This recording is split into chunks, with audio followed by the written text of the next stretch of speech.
Time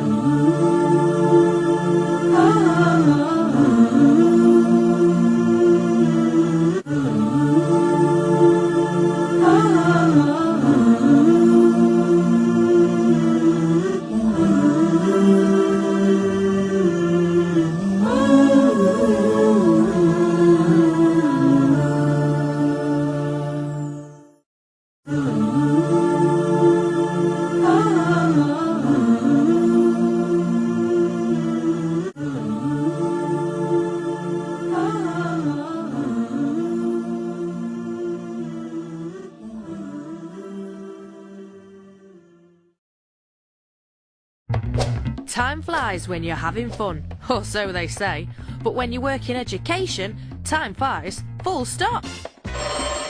Lucky for you, Teachers TV kindly presents Nick Packard, Joe Parry and Jane Dixon, our time-saving team.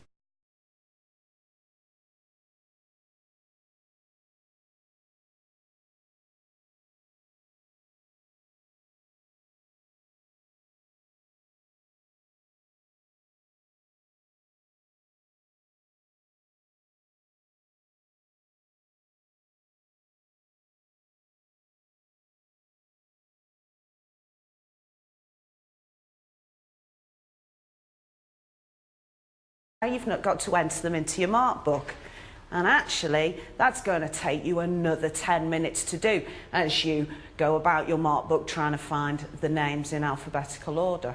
Well, here is my tip. You have every child in your class with a number, so that every piece of work that they submit, they put their name and their number on, okay? When you've done that, it means that when I ask you to collect in all the pieces of work, you can put them in numerical order really, really quickly. And immediately I know, number 18, you've not handed your piece of work in. Fantastic. Then you've marked them all, feeling really good, glass of wine, watching EastEnders, life is good. Oh no, I've got that 10-minute job of putting them all into the mark book. It's easy. You've got them 1 to 30, and it takes you about 30 seconds. Pour yourself another glass of wine. What about those groups? Okay, I'm not working with him, we don't get on well together. So it doesn't look as if you've orchestrated the groups. What you do is you get your bag out for 8H or whatever they like, and I want them in groups of 3. I pick them out, put them in 3s. I'm doing it in a very random fashion. It looks really honest to children, and we know they all like that. Question and answer sessions. Have you got that child in your class who has their hand up constantly, and you think at the end of the lesson it's basically been a one-on-one? Well, get rid of hands in your classroom by using your numbers. That means the very quiet child, or the child who doesn't want to listen, knows that at some point they're going to be asked a question. It also means that pick me at the front is actually not going to monopolise your lesson. Now, if you're teaching a mixed ability class and you're using your numbers in a question and answer session, pick out the number and then devise your question so that it is accessible to the child you are asking. So using numbers, not in place of names, but just to save you some time and a little bit of angst, I think would be something that you could use in your classrooms. Do you spend an extraordinary amount of time chasing students for late pieces of work? Well, what about this as a time-saving tip? Issue late work passes, 1 at the beginning of each term.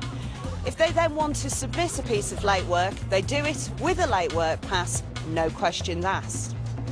Then, if they don't use them over the year, 3 late work passes and there's a reward, maybe a home close day, or chocolate, or whatever your students like. Visit teachers.tv/timesavers for useful advice on implementing Joe's tips.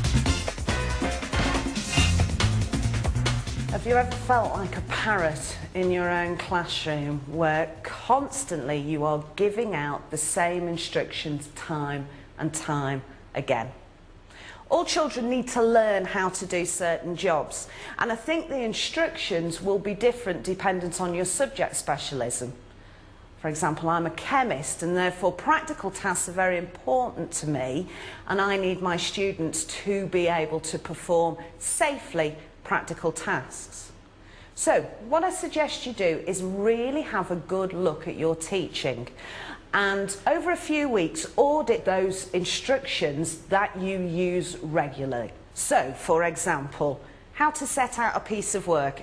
If I've heard myself say underline the title and put the date on the right hand side once, I must have heard it a million times. If I'm bored with it, they're certainly bored with it. So once I've said it a couple of times at the start of the year, then I have a transparency, or actually now I'm getting more IT literate. I have a PowerPoint of regular jobs and I flick up the slide that's got how to start a piece of work. That means every single child in the class knows what I want them to do. So depending on what you teach, you will know what's pertinent to you. For example, if you want to do starting work, setting up a practical, how to clear things up, what you should have achieved from your lesson, those sort of things, get them in mind, hear yourself saying them, and instead of taping yourself, give instruction sheets. Then, this is double-edged. That child who asks for the third time, "What did you say we had to do, miss, sir?" You can now go,